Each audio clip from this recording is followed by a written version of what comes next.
Alexandria का library इंसानों की ज्ञान की प्यास का प्रतीक है। एक ऐसा समय था जब दुनिया के सारे राज स्क्रोल्स में लिखे जाते थे और ये लाइब्रेरी एक चिराग की तरह था जो विद्वानों को अपनी ओर खींचता था।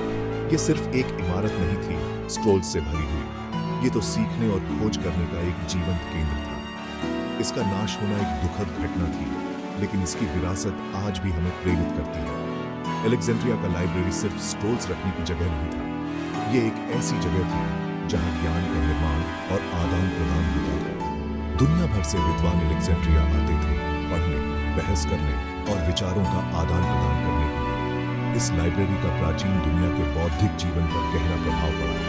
अलेक्जेंड्रिया का लाइब्रेरी स्क्रोल्स का भंडार होने के साथ साथ मानव जिज्ञासा की शक्ति का जीता जागता प्रमाण था। यह हमें याद दिलाता है कि ज्ञान की खोज एक सफर है, मंजिल नहीं, और ये कि सबसे बड़े खजाने भी खो सकते हैं। आइए इसकी कहानी हमें आज हमारे पास मौजूद ज्ञान को संजोने और उसकी रक्षा करने के लिए प्रेरित करें। भाग 4, ज्ञान के संरक्षक, लाइब्रेरी के प्रमुख व्यक्ति।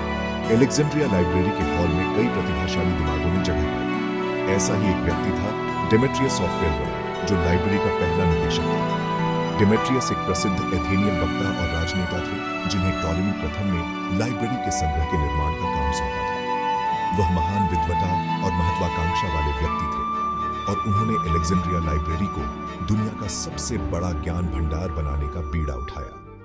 एक और प्रमुख व्यक्ति थे एरेटोस्थनीज, जो एक ग्रीक गणितज्ञ और भूगोलवेत्ता थे। एरेटोस्थनीज पृथ्वी की परिधि की अपनी उल्लेखनीय रूप से सटीक गणना के लिए जाने जाते हैं। उन्होंने भूगोल, गणित और खगोल विज्ञान के क्षेत्र में भी महत्वपूर्ण योगदान दिया, जो लाइब्रेरी में विद्वता की अंतःविषय प्रकृति को प्रदर्शित करता है। एक महिला गणितज्ञ और दार्शनिक हाइपेटिया ने भी लाइब्रेरी की विरासत में महत्वपूर्ण योगदान दिया। हाइपेटिया की कहानी लिंग की परवाह किए बिना बौद्धिक आदान प्रदान के केंद्र के रूप में लाइब्रेरी की भूमिका का प्रमाण है। एक भीड़ के हाथों उसकी दुखद मौत असहिष्णुता के सामने ज्ञान की नाजुकता को रेखांकित करती है। भाग 5, पत्थर पर उकेरी गई विरासत, लाइब्रेरी का स्थायी प्रभाव। अलेक्जेंड्रिया लाइब्रेरी का विनाश रहस्य और बहस में डूबा हुआ है। जबकि सटीक परिस्थितियां स्पष्ट नहीं हैं, ऐसा माना जाता है कि यह कई शताब्दियों में आग लगने की एक श्रृंखला में नष्ट हो गया था। कुछ विवरण विनाश का श्रेय जूलियस सीजर द्वारा अलेक्जेंड्रिया की विजय को देते हैं, जबकि अन्य बाद की घटनाओं की ओर इशारा करते हैं। अपने दुखद अंत के बावजूद दुनिया पर अलेक्जेंड्रिया लाइब्रेरी का प्रभाव निर्विवाद है। लाइब्रेरी ने बाद के पुस्तकालयों के लिए एक मॉडल के रूप में कार्य किया, जिससे पूरे प्राचीन विश्व में समान संस्थानों का निर्माण हुआ।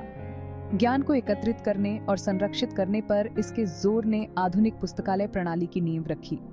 इसके अलावा अलेक्जेंड्रिया लाइब्रेरी में काम करने वाले विद्वानों ने गणित और खगोल विज्ञान से लेकर चिकित्सा और साहित्य तक कई तरह के क्षेत्रों में महत्वपूर्ण योगदान दिया। उनके काम ने मानव ज्ञान और समझ को आगे बढ़ाने में मदद की, जिससे बौद्धिक इतिहास का मार्ग प्रशस्त हुआ। भाग 6, अलेक्जेंड्रिया की गूंज, आधुनिक पुस्तकालयों पर लाइब्रेरी का प्रभाव।